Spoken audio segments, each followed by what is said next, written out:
Move. Chris Roberts. Sorry, I'm pulled in a bunch of different directions. Sorry, I lost my train of thought. Do we have a second? Second. Right. Folks in favor of approving our minutes? Aye. Approve. All right. Any opposed? All right. I think we are good to go with the minutes. It looks like we have a hand raised from Liz. Sorry, I was just agreeing to approve. Awesome. Thank you. Thanks, Liz. Oh, before we do that, there is a virtual meeting script that I was to read aloud. So let me go ahead and mention some bullet points on that front. So I skipped ahead. Welcome to the March 5th, 2025 Community Development Citizens Advisory Committee virtual meeting. In accordance with the electronic meeting policy, we've got a virtual meeting today. Welcome everybody. Before we begin, note that audio is available by phone. So if you, for whatever reason, lose connectivity on Teams, go ahead and reconnect with us by phone. Just standard virtual meeting rules. Keep your phones and devices muted unless you are called upon. Minimize background noise. When and if you're called on to speak, unmute yourself. You can use the microphone icon. I think folks at this point know how to use Teams. You can use the raise hand feature if you want to be recognized to speak, or just turn on your video. If we have any public comment, you'll be called upon by county staff when we get to that point in the agenda. The meeting chat is active for presenters or commissioners that need technical assistance. So if there's anything related to discussion, any substantive input, public comment, questions on agenda items, please do share that verbally. The meeting's being recorded, and this is a public forum, so all information associated with the meeting, either written or spoken, is subject to FOIA requirements. Great. Thank you so much, Laura. And so since we already did the meeting minutes, I think we can move into our next agenda item. I did hear from just so everyone is aware, I did hear from a couple folks that there might be some public comment during the action plan discussion later, but I haven't heard anything about public comment for the Goodwill project. So I think what we're going to do is we'll do the presentations. And then unless someone joins during the presentation and wants to make public comment, we can move to that. And then if there isn't anyone there, then we'll move into discussion after that. So with that, I'm going to turn it over to Alex McMillan, who's going to introduce the next item. Good evening, everybody. My name is Alex McMillan. I am the Housing County Lead on the Goodwill Project. So I'm just going to provide some quick context real quick and then hand it over to David with AHC. But in January of 2024, the Housing Division released a request for letters of intent for developers to submit project proposals to utilize federal funds. And the Goodwill project was selected to continue negotiations with county staff. So it is a proposed 128 new construction, 100% affordable development. But I will hand it over to David Brotman with AHC to do the presentation. All right. Thank you, Alex. Hi, everybody. Good evening. This is my first time being welcomed into a Community Development Citizens Advisory Committee meeting. So thanks for having me. I'm joined. So my name is David Brotman. I'm a development manager with Affordable Homes and Communities, aka AHC, and I'm joined tonight by my counterpart, Jeff Cole, who works at Goodwill Greater Washington. Good evening, everybody. So, Alex, I see you're sharing your screen. are you manipulating the slides, or is that Caitlin? It's me. Yep. Just Oh, let me know when you want me okay. to change the slides. Okay, sounds good. So before getting into the actual project, just wanted to note that this is an exciting partnership and a really mission-aligned partnership. You know, AHC, our whole goal is creating opportunity for people, for Arlingtonians, for anyone in this area. And we do that through housing mainly. We also have resident services, and so we tackle it from all those angles. And Goodwill of Greater Washington also has that same mission, and they tackle that through economic and workforce development. And so we're excited about this project. It's really mission aligned, and we've been partners on it for the last 2 or 3 years or so. Okay, next slide. Three, I believe. 3, yeah, 3 years we've been working on this. So if you folks don't know it, this is the Goodwill Retail and Donation Center located at the corner of South Glebe Road and Arlington Boulevard, right there on the off-ramp. If you drive by on any Saturday, there's lines of cars out the door spilling onto Glebe Road. And so Goodwill, this was their initiative. They knew that they are their operations are too large for the size and age of their existing building, and they needed to enlarge their footprint. And they thought how great a opportunity this would be to partner with an affordable housing developer to develop affordable housing on top.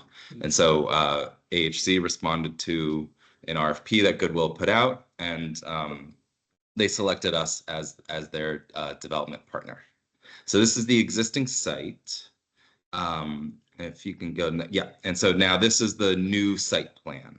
And so you can see the building is larger. I think one of the key component is we've gotten rid of one of the curb cuts. So now there's only one curb cut. We've kept the circulation of people coming in with their cars, dropping off donations and leaving. And we've essentially made it safer in many ways for the pedestrian and driver experience on that site. And we're able to place 128 units of affordable housing on top, as well as a childcare center in the back. So if you can go to the next slide, please. So this gives a snapshot of the unit mix and affordability mix. So these are all 128 units is 100% affordable, and you can see it's a mix of 3 bedrooms, 2 bedrooms, 1s, and 10 studios. And we have affordability ranging from 30% of the area median income to 60% of the area median income. And we really see this as a place where people who live in the upper floors can either work or shop in the Goodwill store on the downstairs, and ideally send their children to the child care center on site as well. So sort of a holistic site. You go to the next, yep. And so we're sort of focusing in today on specifically the home funding request that Alex mentioned. We submitted last January. We've been working with the county staff on that since then. And so you can see that the 128 units is actually made up of 2 separate legal properties. And so the first one, we're calling it the 9%. It's related to the type of financing we use. So the 9% side has 63 units, and the home request is for just over $3.1 million. And the next slide, and so the sister project is the 4% project we call, that has 65 units, and it has a home request of just under $2.9 million in home funding. So if you go to the next, so we actually flip to the next slide. I think the next one covers all this. Yeah, so again, some of the highlights of this project. I've touched on earlier, the employment and housing opportunities. So with Goodwill enlarging their store and donation processing center, they will be adding more employee, full-time employee spots on site. We'll be having a child care center right on site that can be available for residents and employees. Co-location, I mentioned economic development, again, affordable retail because it's a Goodwill store.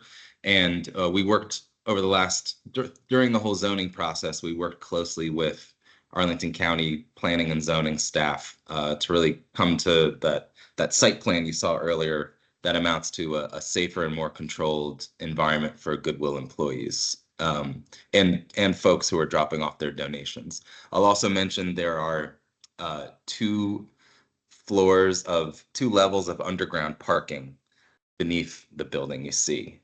So if you can flip to the next slide, I have a couple renderings that kind of show the full, right. So this angle is if you're driving on Arlington Boulevard and you see the off-ramp there where the cars are heading to the background. We're actually, we've designed for and we will construct a segment of a new Arlington County hike and bike trail that follows along Arlington Boulevard. So you see that with that biker up front there. So that is in our construction plans. And then the building behind it, you can see the daycare occupies that ground floor. And then there's 5 levels of housing above. And if you flip to the next slide, please. This is the front of the building, and you can see the topography increases as you go back. And so the first 2 floors that you see in the front, in the foreground, are for the Goodwill retail store and donation processing center. That bottom-most floor you see goes subterranean as you go back on the site. And then you still see the 5 floors of housing above and the two levels of parking garage beneath. So I'll stop there and I'm happy to answer any questions as you have.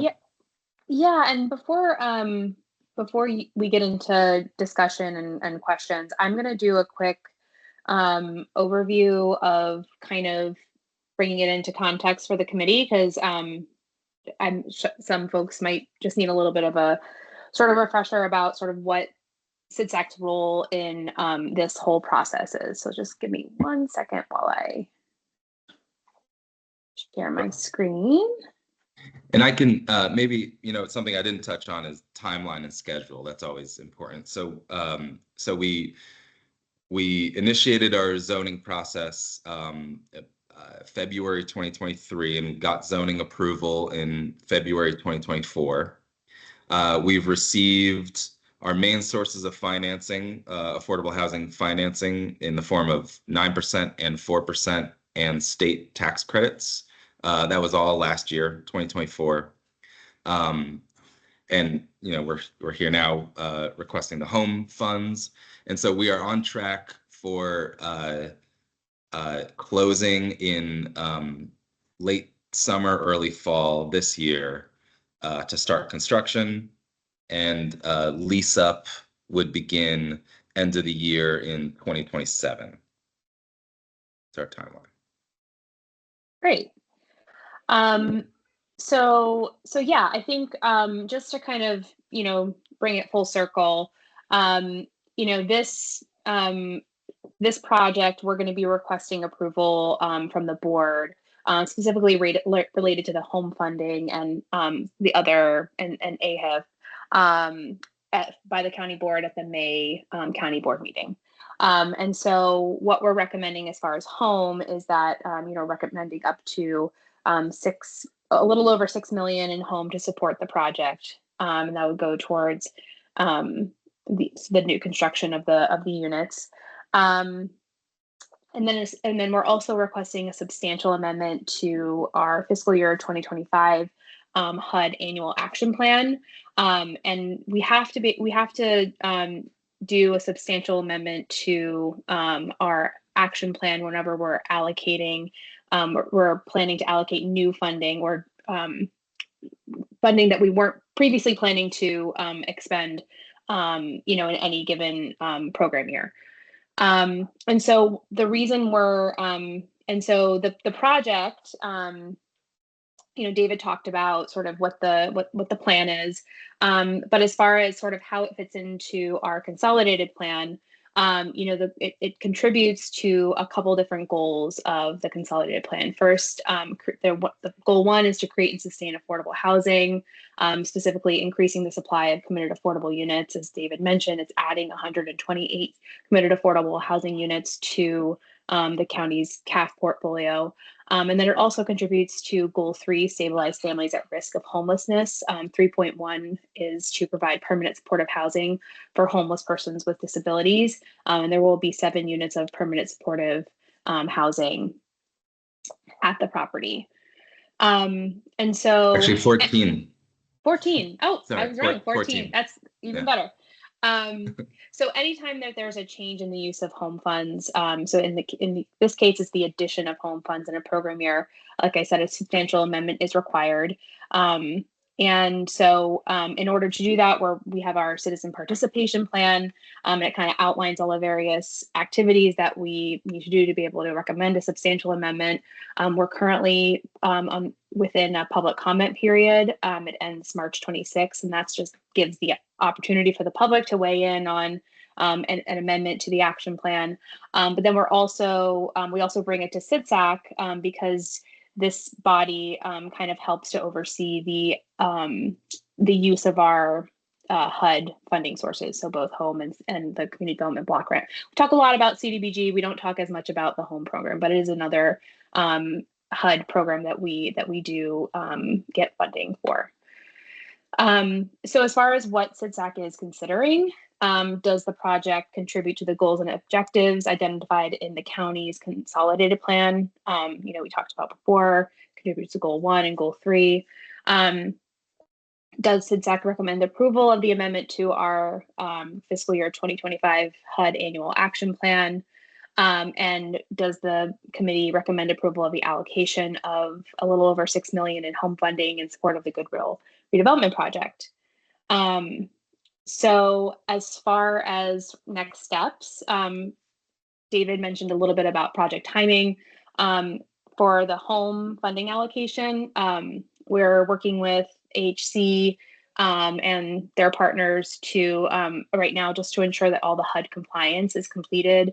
We've been working on the environmental clearances. There's some Section 3 labor compliance requirements just because of the nature of the project.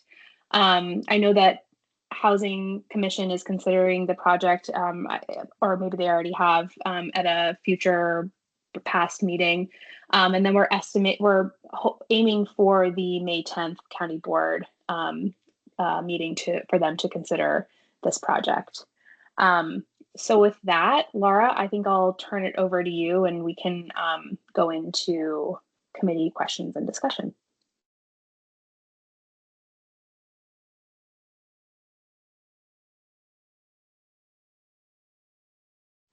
Sorry, I was on mute.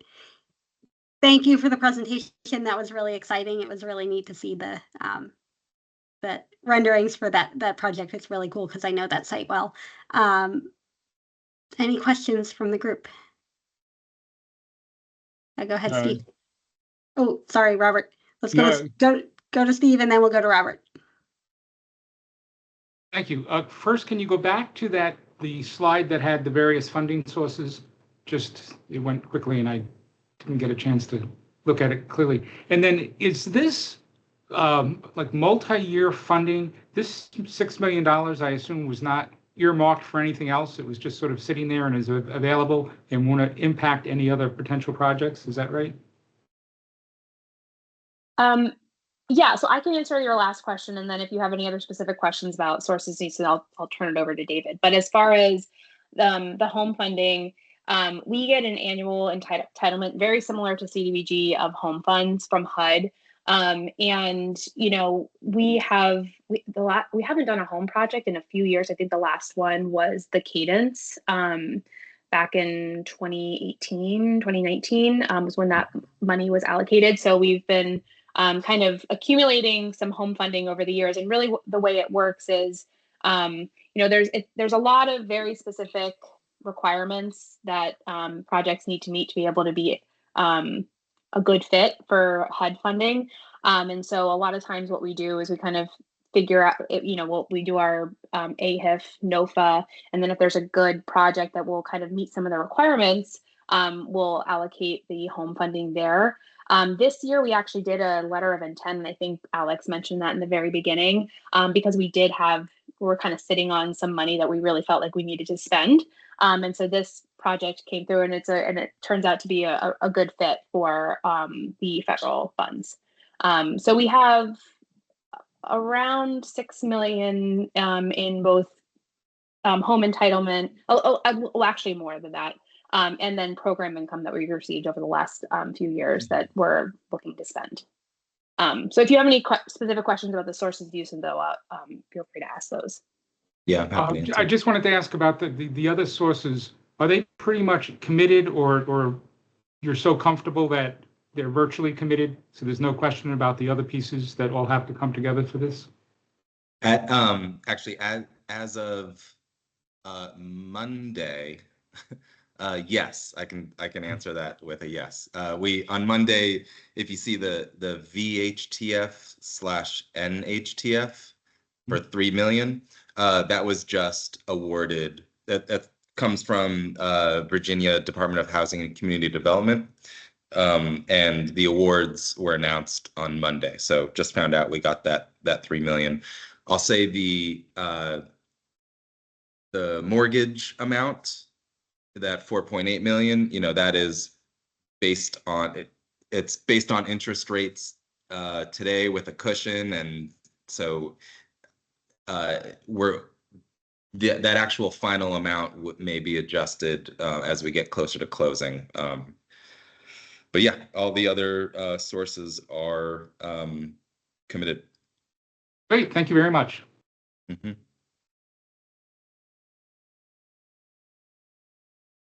Robert, you had a question? Was a study on impact of the current businesses next door to the Goodwill taken? That is a good question. Jeff, do you recall us doing that during the zoning process at all? I don't know about a formal study. I will say we have been in contact quite often with the adjacent property owner. And so they're reviewing all of our plans. In fact, they're expected to provide some feedback to us next week on our construction plans. So we are in contact with both the folks next to us and the State Department folks behind us. All right, thank you. Yep.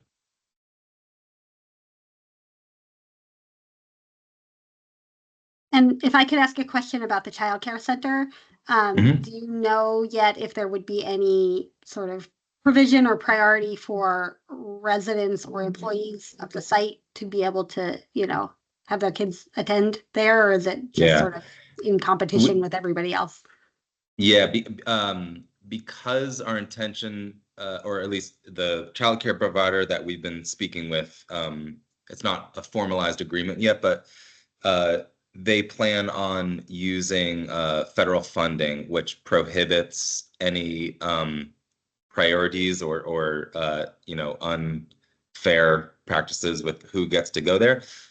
That said, you know, announcements and notices and news about childcare openings will hit residents and Goodwill employees first before the general public. So I think you know, it's all of our goals. It would be nice to have folks who live upstairs and have their childcare just downstairs, or who work upstairs and have their childcare downstairs. But we can't formally prioritize that now. Okay, thanks. Any other questions from the committee?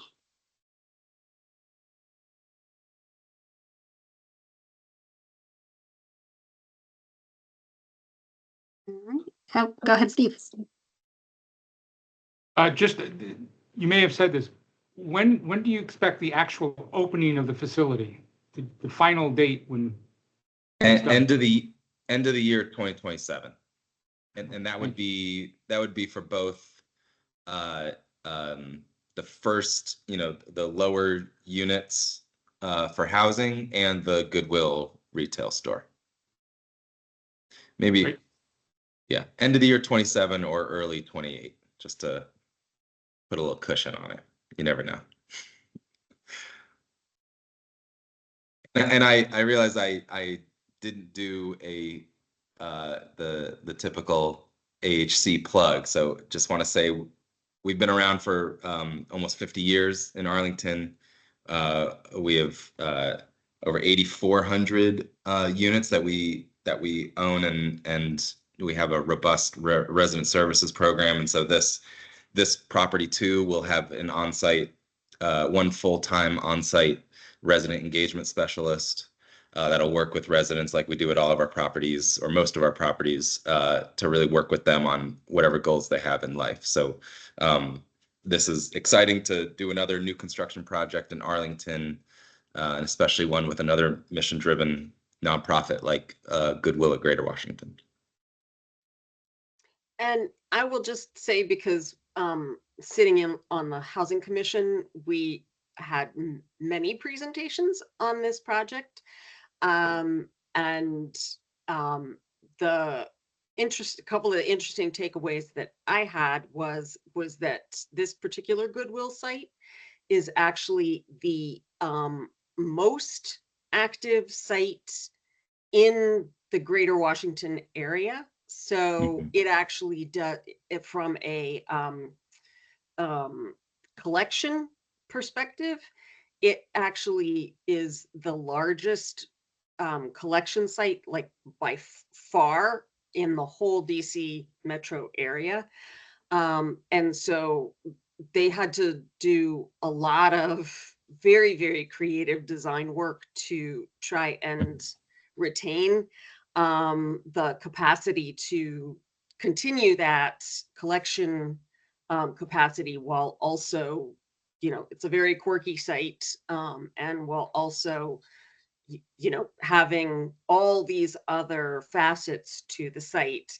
And this was really a very, very unique coming together of Goodwill and, our housing nonprofit and such. And this really is sort of a model that we're seeing more of, and certainly is a best practice model of combining sort of, housing, nonprofits, economic development, all sorts of things.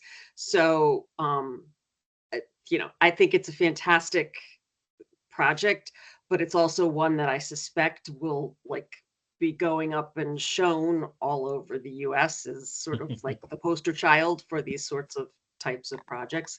So I think it will be quite, put us on the map kind of project. So in addition to being very, very challenging, because it is a very unforgiving site. So kudos to everybody who figured out how to make this work. Thank you. Thank you. I'll just comment, there are 155 different Goodwill organizations across the country, and we are the first to do a co-located retail store and affordable housing. So as you said, we certainly hope this becomes a model for other Goodwills across the country. Yeah. Thank you for saying that. Very kind. And yes, the process of getting that site plan approved was a doozy. The site layout. Right. Any other questions, comments?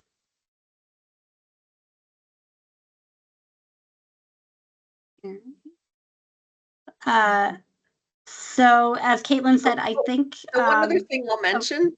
Yeah, go ahead, Margaret. One other thing I'll mention for that, from the Housing Commission standpoint, is that this site also has a large number of family units within it. particularly given the quirky site and its size and such.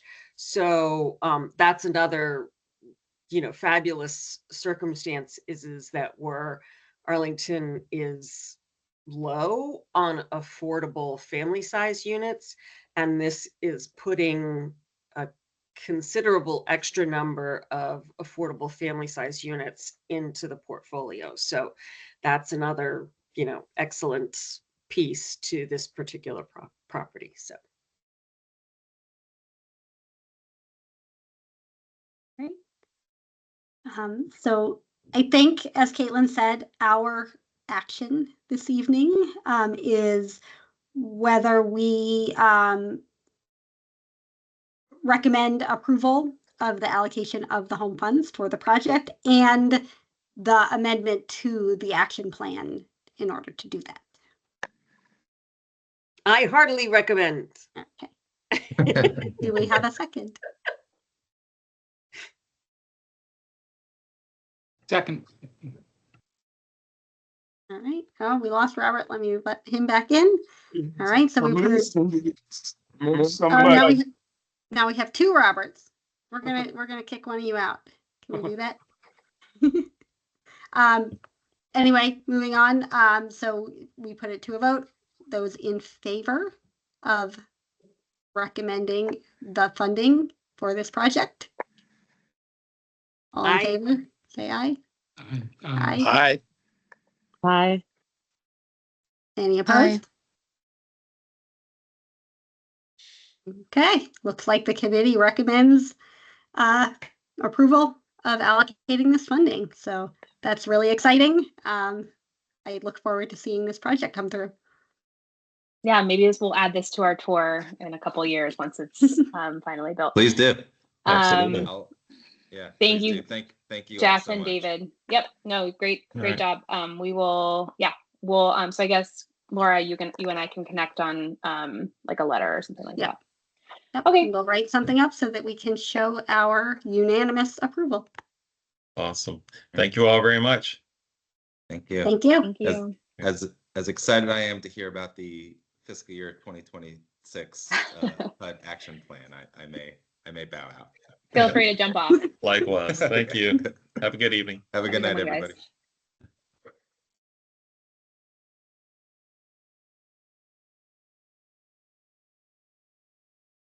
All right.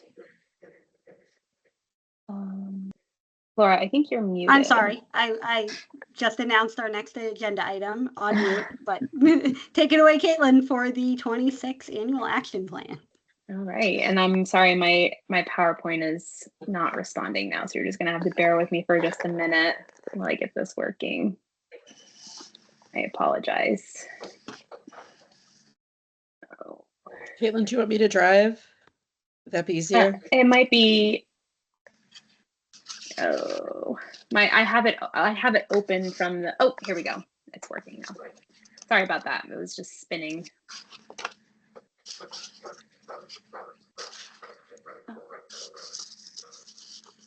All right.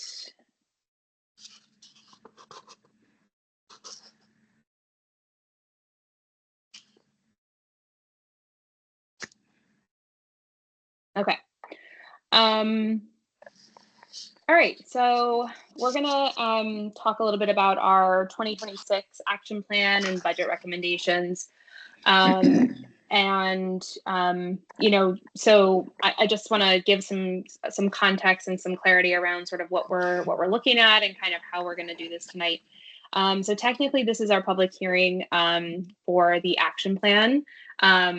We are. I was expecting that I heard from a couple of people that they were going to show up and provide public comment, but we will see if that happens.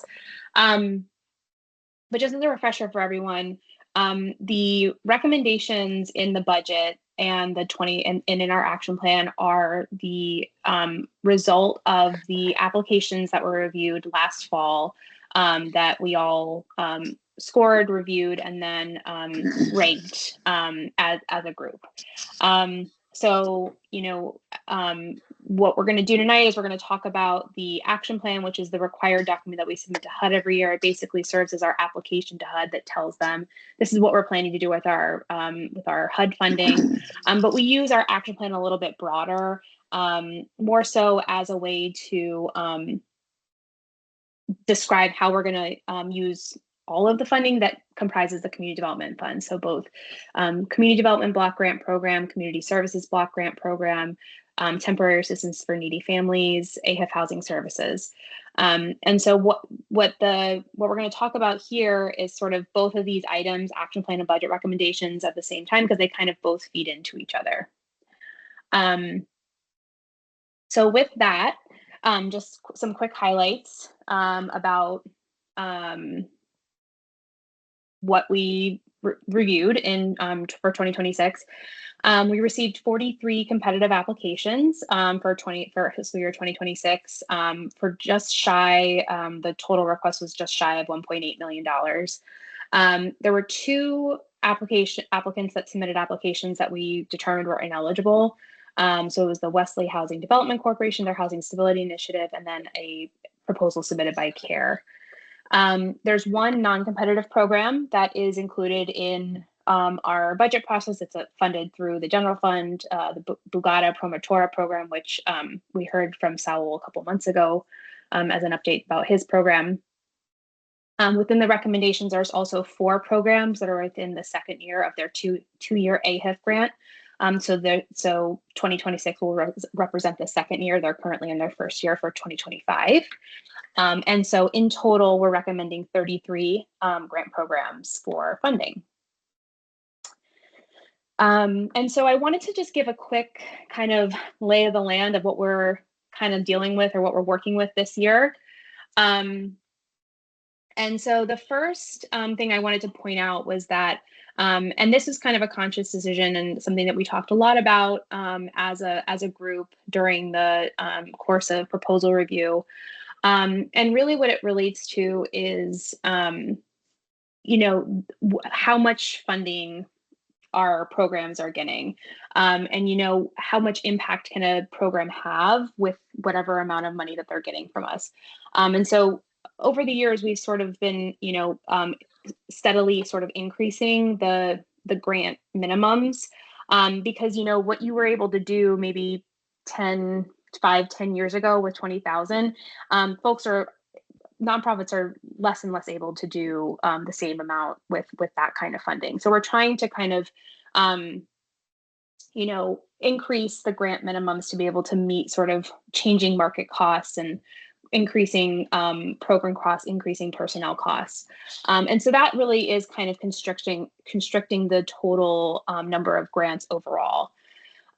We also are expecting some decreases in the program income that we're receiving from some of our multifamily and single family programs that, and I will talk a little bit more about that in subsequent slides. But because of this, the public service, the amount that we're able to allocate towards public service programs, and that's a very technical HUD term, but essentially it really does fit most of the descriptions of a lot of the programs that we fund. The amount that we're able to fund for those programs is being reduced because we're not getting that program income as much anymore. And I will again talk a little bit more about that in subsequent slides. And then just as a reminder, you know, this is something that we're all kind of paying attention to. But there's a lot of uncertainty around the federal appropriations process. There's a lot of uncertainty for funding projections. Program longevity really does continue to be a concern. So, you know, we're really just paying really close attention to that. And so, you know, I just want to be mindful that, you know, these recommendations are based on projections. We don't know our allocations yet. Those will be hopefully forthcoming through the appropriations process. But yeah, a lot of that is kind of up in the air right now. So we're doing the best we can with the information that we have. So as far as our funding estimate, again, we've not yet received our HUD allocation. So the money that we're anticipating is really based on level projections over last year. But again, that doesn't, the total funding estimate is sort of what we believe we'll have for our grant programs, but it doesn't include our planning and admin projections, and it doesn't include any of the funding that we are estimating needing for MyPAP or our housing outreach programs.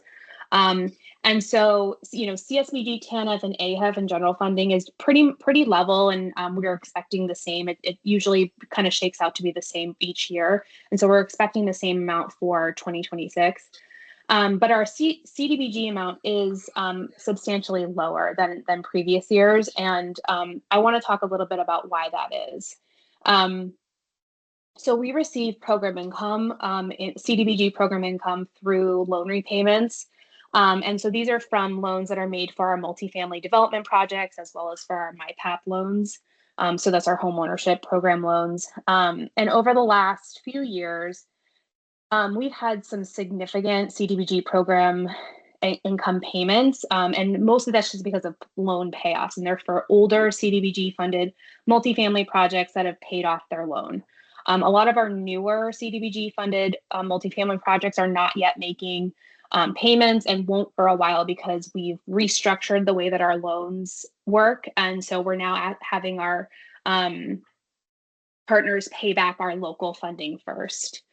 And similarly for our home ownership programs, we do receive small amounts of repayments and small incremental monthly payments for some of our older moderate income purchase assistance payment loans.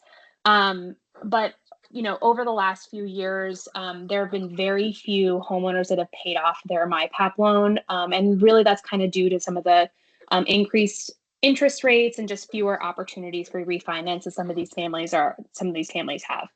And so really what that looks like is that we're estimating much lower projections for our program income over the foreseeable future.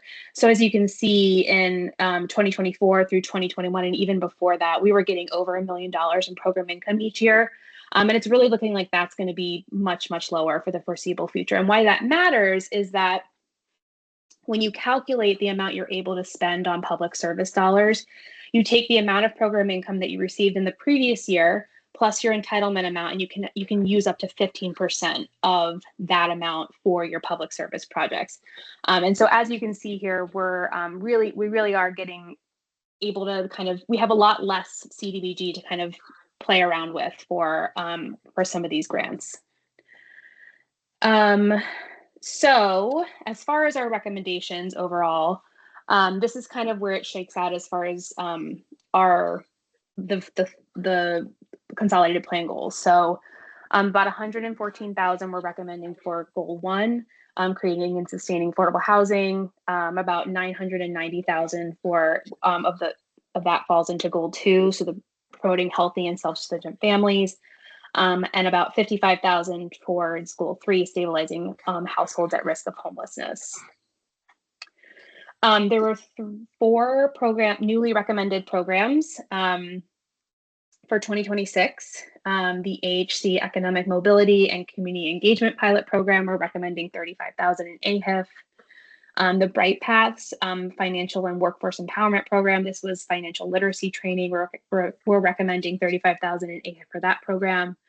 The Kitchen of Purpose Food Lab Program, we're recommending 40,000. This is their kind of entrepreneur and small business development training program for some of the individuals that go through their culinary training program. And then we are also recommending the True Ground APA, their PSH coordinator for APA residence program, and that should say AHIF, not CDBG. So 35,000 in AHIF. I apologize, that was a mistake on my part. There were some programs that we are also recommending for increased funding, and this kind of relates to that point I made earlier, where we're trying to kind of increase the floor of funding for some programs, just given some of the market challenges and increased costs that some nonprofits are facing.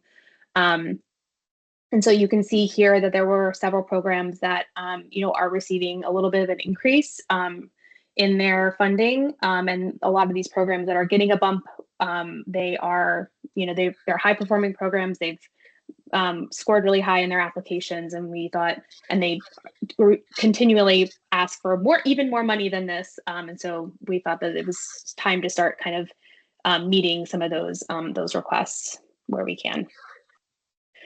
And so this year, there are quite a few programs that were not recommended for funding. I think there's 13 in total.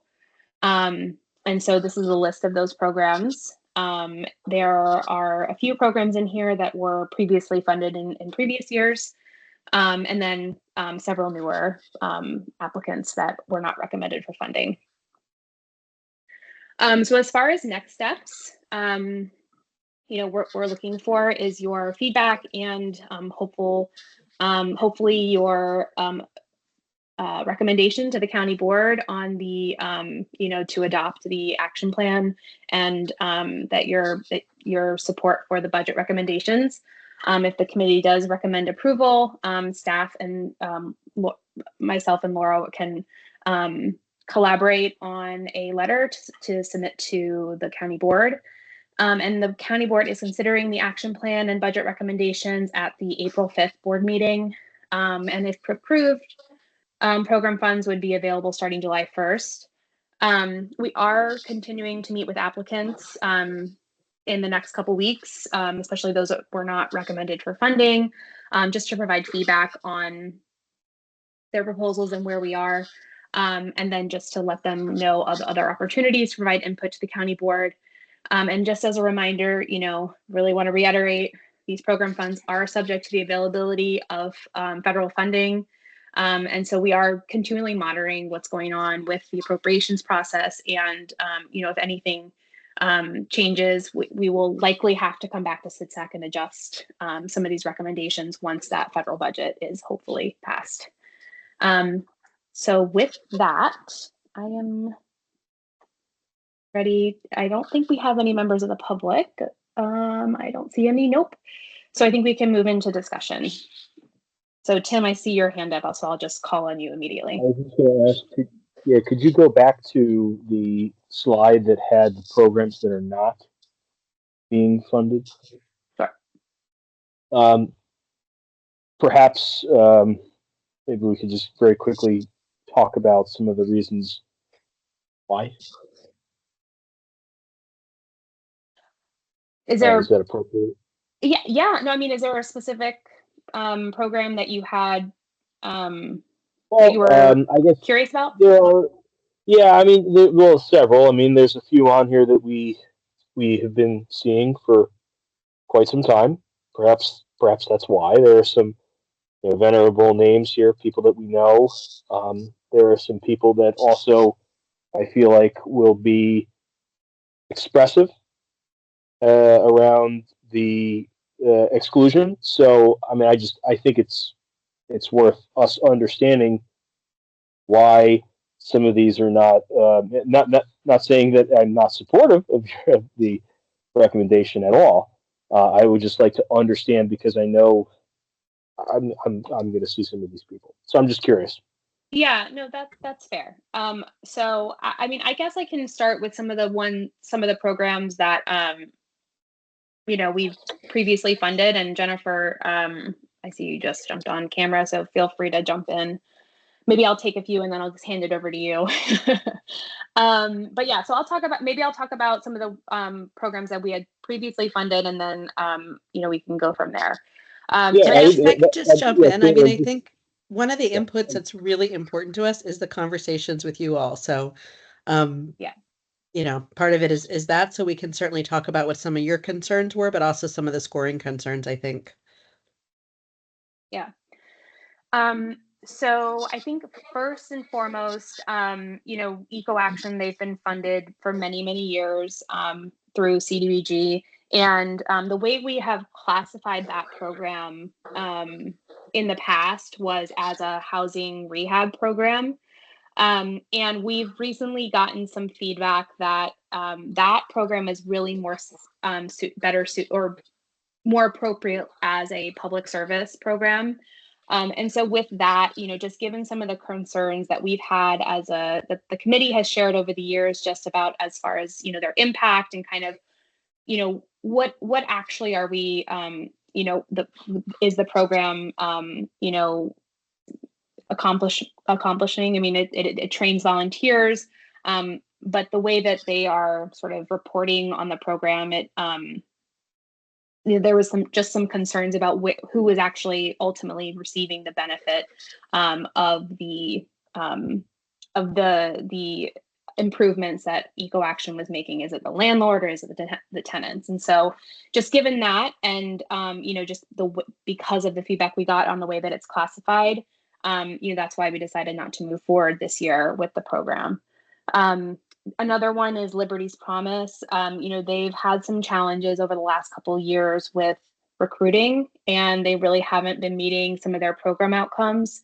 And I know that was a big conversation with the group that the committee was having with the group during their proposal presentation last fall.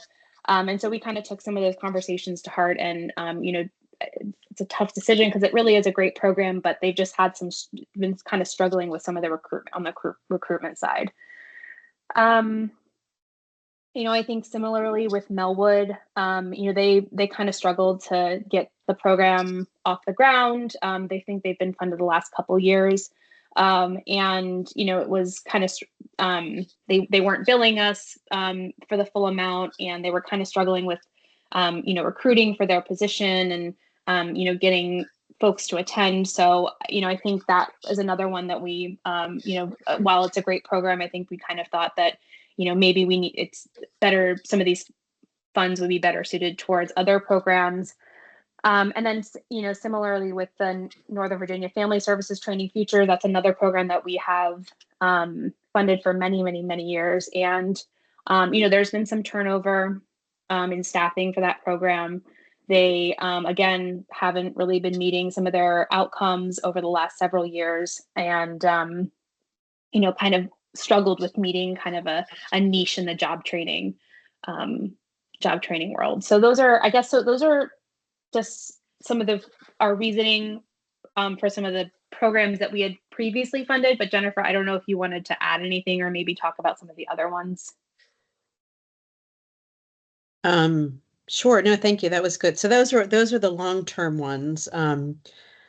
As Caitlin mentioned, we always offer to meet with applicants. We're certainly getting a lot more interest in doing that this year, because we really, and we start with, these are great programs. We would love to fund them all, but we do, discuss the challenges. So I'll grab a couple. So Arlington Thrive, I think, I don't believe scored that well, if I recall correctly. We've funded Arlington Thrive for many different kinds of projects. They're a great organization. The healthcare pathways, if I recall, the issue why it didn't score great was because their strength and their niche has really been in kind of emergency services and not in job training. So I think we had, excuse me, I'm losing my voice.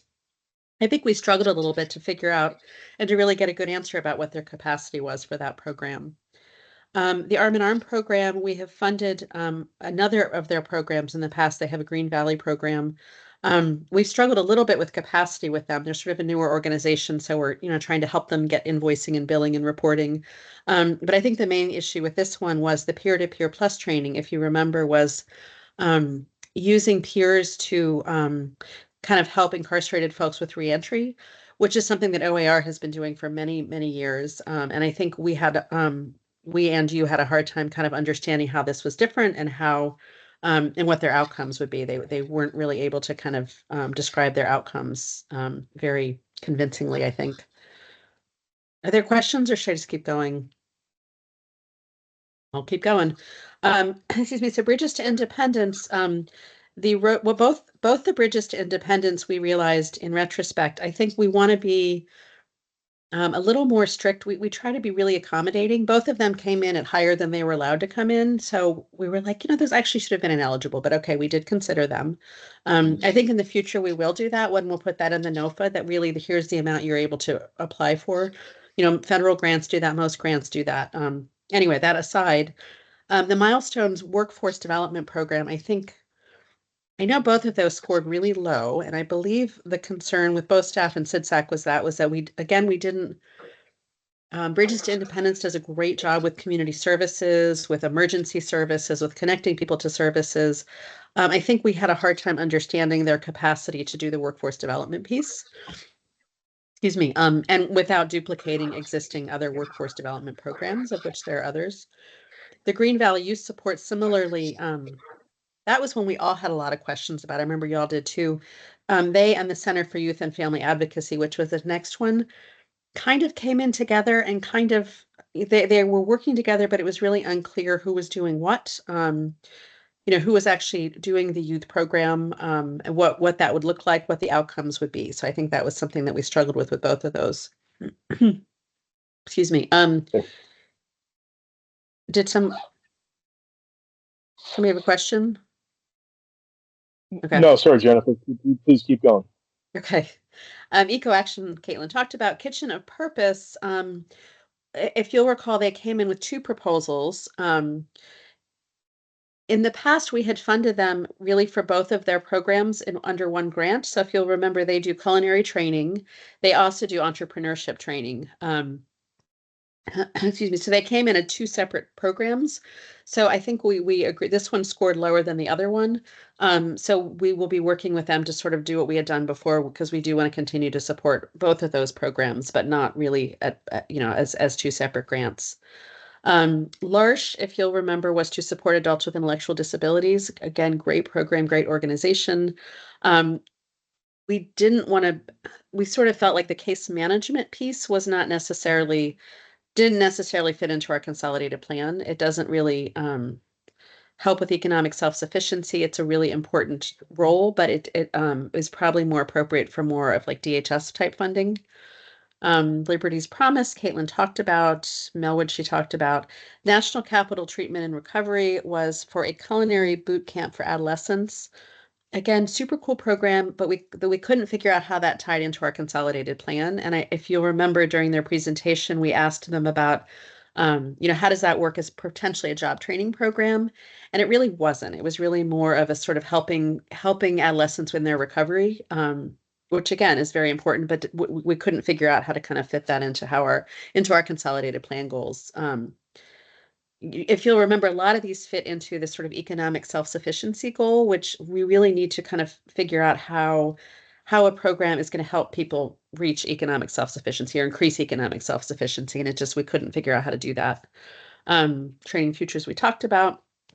So Read Early and Daily, if you'll remember, that was awarded a 2-year grant through AHIF. And that was to buy book bundles for babies. Again, really cool program. The first time we funded it, we kind of struggled because it really does not fit into our consolidated plan. And again, it's because it doesn't fit into economic self-sufficiency in the sense that we can't, with some of the youth and after school programs, we can really make a strong case that higher achievement in school will help with increased wages, or removing barriers for families can help increase wages. This just doesn't fit into that. So again, maybe not the right funding source. And then finally, Salvation Army, again, really important. This one, if I remember right, the issue with this one was that the staffing was not new staffing. It was essentially supplanting existing funding. So it was to pay for existing staff, which is something that we are not allowed to do and don't really feel like that's the best use of our funding. So did I miss anything, Caitlin? No, I think that covered it. Yeah, I mean, for what that's worth, that's enormously helpful, and it's consistent with some of my memory. Hard for me to remember all of them, but yeah, I mean, it makes a ton of sense. So thank you for going through that point by point, just because I do think that some of these folks will be vocal, and yes, the more we know, the better we are. So thank you. Just not enough resources to go around, right? It's just fund them all if we could. It's really sad. I mean, they're like, again, we've worked with many of these programs. They're great programs. People do great things. But as for the reasons Caitlin explained, we're just really trying to maximize efficiency, and not just for them, but for us too. I mean, I think for us, for staff to administer 45 grants of $20,000 is a lot of work. So this way, As our staffing is decreasing because of the federal funding, I think this will help on our end as well. Laura? Yeah, I have two questions. One is just piggybacking on what you just said. We're observing what you just told us, which is the list of programs not recommended is a little bit longer than we've seen in the past. How does it compare in terms of like percentage funded, recommended versus not recommended this year relative to previous years? Yeah, I was looking at that earlier today, and typically we we get around the same number of applications, but we wind up funding almost, I would say almost all of them. I mean, normally we don't recommend funding for maybe between 3 or 5. So this is quite a bigger list than we have recommended in previous years. And if I could ask one more question, going back to that pie chart you showed where how the recommended programs break out into the different goals, Mm-hmm. is what we're seeing with that real heavy, heavy on the goal 2, is that kind of similar to what we've seen in past years? Yeah. Most of the programs that we fund fall into goal 2. Okay. Thank you.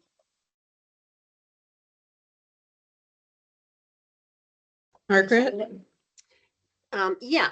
So just while you're on this, that made me think a second question. So is that because it is goal 2 sort of where we see the bulk of this funding, because goal 1 and goal 3 tend to be more heavily served through our non-competitive use of funds? Or different funds rather than non-competitive, I would say. Okay. Goal 1, you're on the Housing Commission. So the vast majority of affordable housing projects happen through our local trust fund, our Affordable Housing Investment Fund. Okay. Yeah. As Caitlin mentioned during the Goodwill presentation, we can sometimes use federal money for affordable housing projects, but it's kind of few and far between. And this year we don't have one in the pipeline. So once that home project is there, we can add that as a big chunk of money. And then the Stabilized Households at Risk of Homelessness it's in the consolidated plan because it needs to be. It's an important goal, but the vast majority of that funding comes through the continuum of care and through our Department of Human Services. So, Right. And then there's a fourth goal that we didn't put in there, but we usually don't put much into it, which is foster neighborhood revitalization or stability. I forget what the exact language is. And mostly what that is the salary of our outreach coordinator. Because he does, the cleanups and the outreach and that kind of stuff. So that's another like smaller amount that we do some amount of work in. Okay. Yeah, so this is just the grant program. So if we had included like MyPAP or housing outreach or anything like that, it would look a little bit different. Yeah. And that's why, I mean, I sort of knew Jennifer's answer. So, but I just thought it was useful to have that be articulated out loud, because I think otherwise this is deceptive, because it looks like, well, why aren't we addressing our other goals? But we really are. It's just not through this means. So so my other comment / question is, I'm fine with the number of what we've done in terms of the choices that have been made this year. My only concern is that I sort of feel like, not that we officially changed the rules of the game after the game started, but I sort of feel like we did.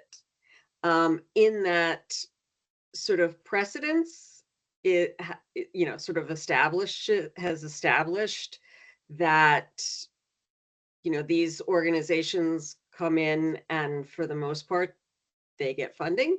And I know it's a competitive process, and we say it's a competitive process, and there's no, nobody should have assumptions.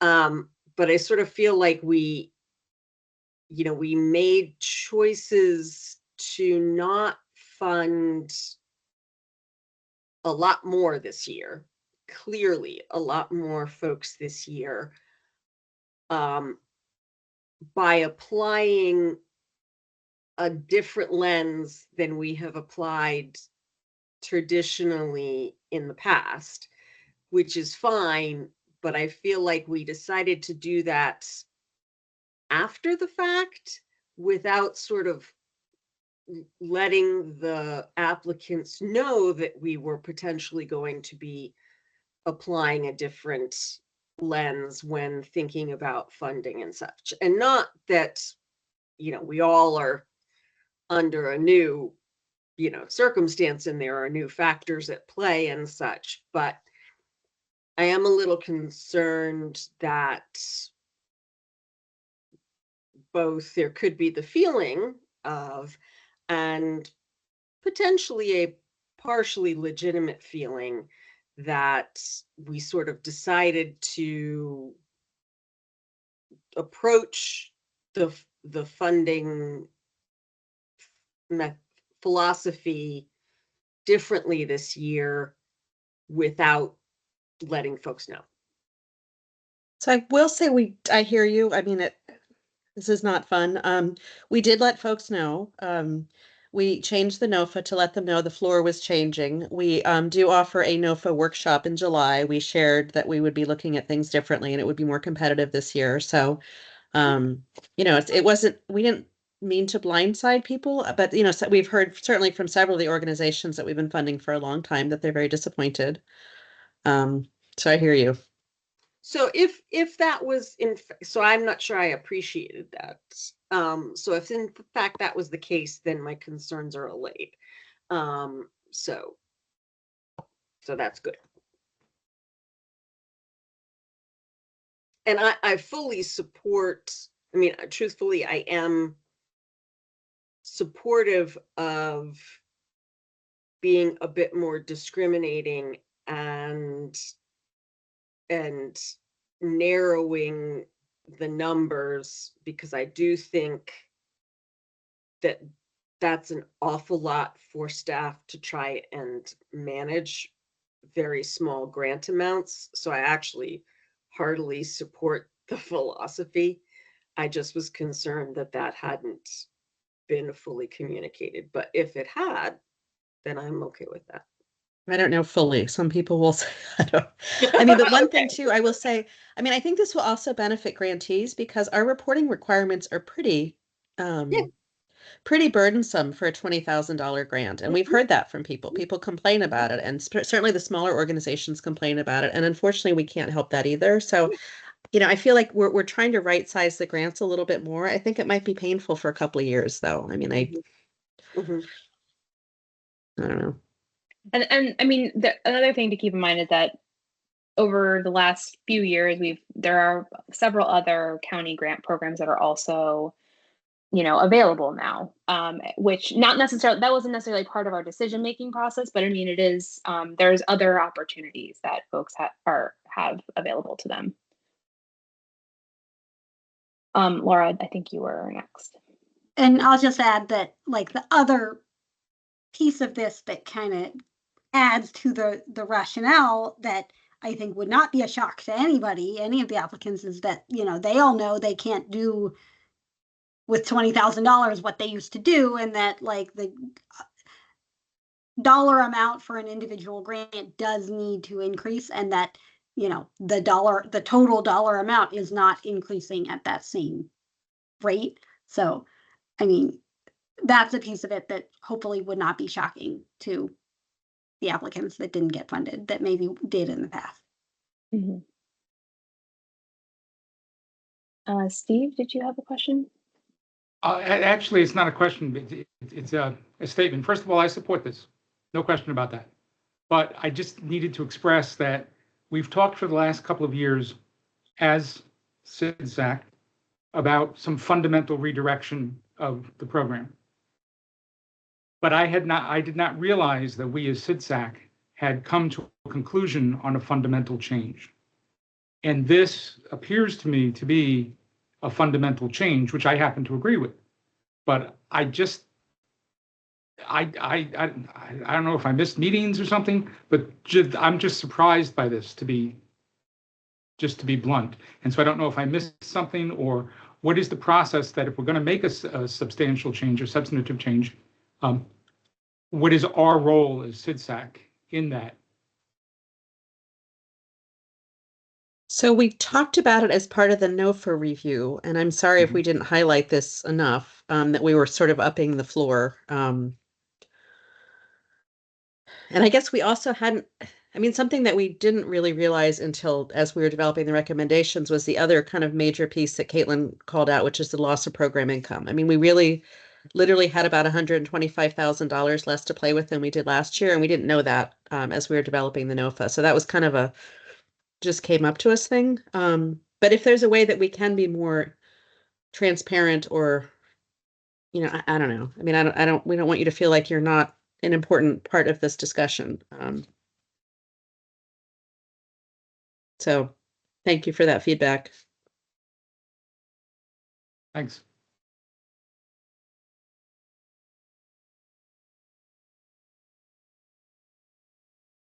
Are there any other questions or comments?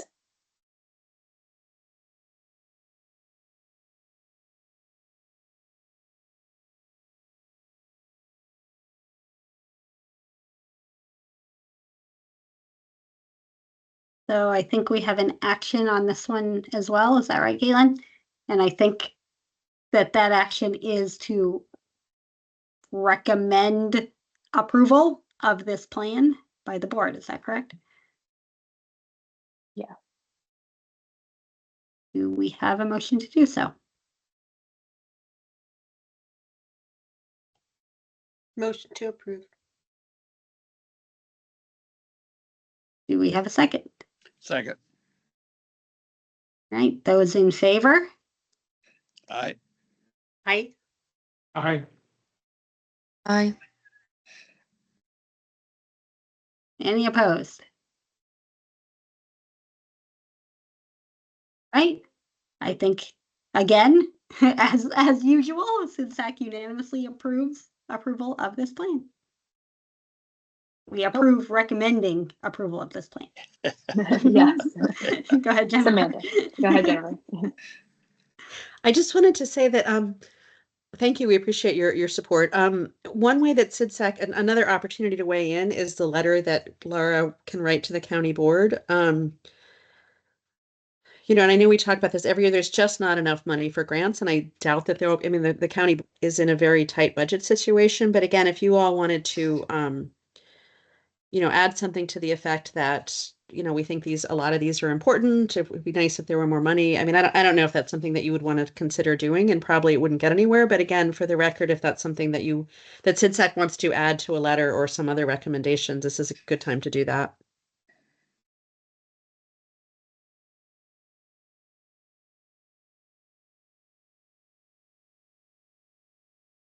Yeah, so Laura, you and I can work on a letter together, and then I guess we can try to share it with the group before it gets sent out to the board. All right. Good.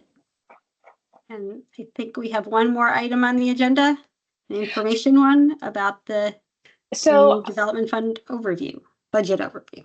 No, so that was kind of those two. The last two items were kind of the same. It's very much similar to the budget kind of feeds into the action plan kind of feeds into the budget. So I think we can move on to chair's report. Cool. All right, a couple of things. Sorry that I did not do this at the beginning of the meeting, but I know last month's meeting we got to meet Liz, who was a newly appointed member then. We also got to meet Nature, who was not yet appointed by the board, but has since been appointed. So welcome officially to CDCAC, Nature. And we also have Bryant Atkins, on joining us, I think, for the first time, and he has also been officially appointed. So welcome to our several new members, and we're excited to have you. If you want to pop in and say a quick hello, feel free. Yeah, I'm excited to join. I'm sorry, go ahead. Yeah, excited to join. I'm coming over from the Disability Advisory Commission, so excited to bring our viewpoint into this process. Great to have you, Brian. And I should have mentioned, just as a reminder, Nature is with the Tenant Landlord Commission. So I'm happy to have some new liaisons to the other relevant commissions on the board as well. The other item, I have been, as usual at this point in the year, invited to a few county board budget working sessions, which I will attend on behalf of CDCAC. I'll connect with Caitlin to make sure I am clear on what happens at these various upcoming sessions to make sure I know what to expect. CDCAC's kind of in a different sort of position than many of the other, commissions when it comes to sort of, oops, my computer is about to restart. Let me postpone. If I lose you, apologies. Let me snooze it. Anyway, whereas at many of these, meetings with the county board or with the, city manager, it's sort of lobbying the what are our major issues, what are our things that we want to make sure that the county dedicates funding to. And for us, it's a little bit different because the funding comes from federal sources, and so it's often just that we hope we get to continue, and we know that everyone else hopes that funding remains as well. But I'll connect with Caitlin. I'll probably be kicking myself next week for saying this, but I can kind of put together a set of talking points and maybe send it around and let folks see what I intend to say on behalf of CDCAC in case anyone has any things they'd like to add or amend. Yeah, I think that's a good idea. We can since it is kind of a little bit of a different year this year, I can help you with that. Did you have any other chair reports, Laura? Nothing else from me. Anything from the committee? I have a couple. Oh, Jennifer, go ahead. Okay. I have a couple staff reports. I guess first I'll start with save the date for the community development tour next month, April 2nd. We've almost finished solidifying the schedule. We're going to be visiting the Serrano, their resident services program, a business that was supported by WAKIF, and then hoping to also pop by Bugada, the Buckingham Youth Brigade program, because it's been a few years since we've done that, and they are now over at LeBaron Community Center. So we will send out more details on that once everything is confirmed. And yeah, we're really looking forward to it. So I hope everyone can join. We're inviting our federal federal elected officials and county board members. I think that, Jennifer, you were saying that that's the first day of the reconvening of the state legislature, so we probably won't get any of our state reps there, but hopefully some of our other partners will be joining us. I should also mention that the task force of CDCAC members that have agreed to help with reviewing our community development fund and sort of various aspects of the way we evaluate proposals and all of the above. We have our first meeting on March 18th, and so we're going to start talking about the review process. The plan is that once we have once we've talked about everything, we come up with sort of recommendations. Those will be shared with CDCAC, and we can kind of talk as a collective group about, which of those changes, what changes we want to make. And so, yeah, more to come on that in the coming months, but I just wanted to make sure everyone was aware that those are in process now. And then one other thing, Jennifer and I participated in there's a national trade group or association, if you will, of county community development officials. It's called NACED, and they had their legislative meeting last week, and we met with, we were on the Hill on Thursday kind of advocating for our programs, and a lot of interesting conversations. It turns out that there's not a lot of that folks across the river know about what's going on with the executive, some of the changes that the executive branch has been making. So, but still, there's a lot of support for these programs. So we were really encouraged by some of the things that we heard, but from both sides of the aisle. So just wanted to point that out. Jennifer, did you have anything you wanted to add? Yes, but it looked like Liz raised her hand. Was that a question for Caitlin, Liz? Oh, sorry. Yeah, sorry to go back to this, but I had a question quickly, I guess, about the bus tour. I don't know if it has a better name than that, because it would be my first one. So I know you send around more details, but would that be like the timeline for that? Would that be the typical, like, would we expect to be gone 6:30 to 8 as, as normal, or is it extended? Yeah. Yeah, so it's usually 6 to 8, and most years we try to feed everyone beforehand, although I don't know, we need to figure out if we're able to do that this year. It's a really tight budget year, so we might not be able to do that. But either way, it'll start at 6, but we'll send more details and let you know, like meeting times and food and all that, and or if we can do food and stuff like that. So, but yeah, Okay, 6 to that's 8 good is to the know. plan. Thank you. Yep, no problem. Yeah, it might be a protein bar and water year. I'm sorry. But we leave from courthouse. We do try to leave right at 6 if we're able to, and we try to not run over. Some years we do, but we try to fit it into that 2-hour window. So I was just going to say that thank you to the folks who participated in the community service block grant monitoring focus group last month, and I know our one of our program monitors came to the meeting last month.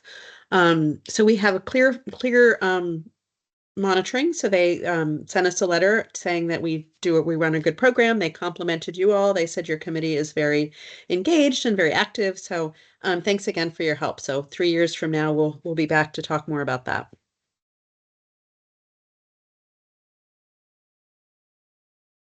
That's it for me. Are there any member reports?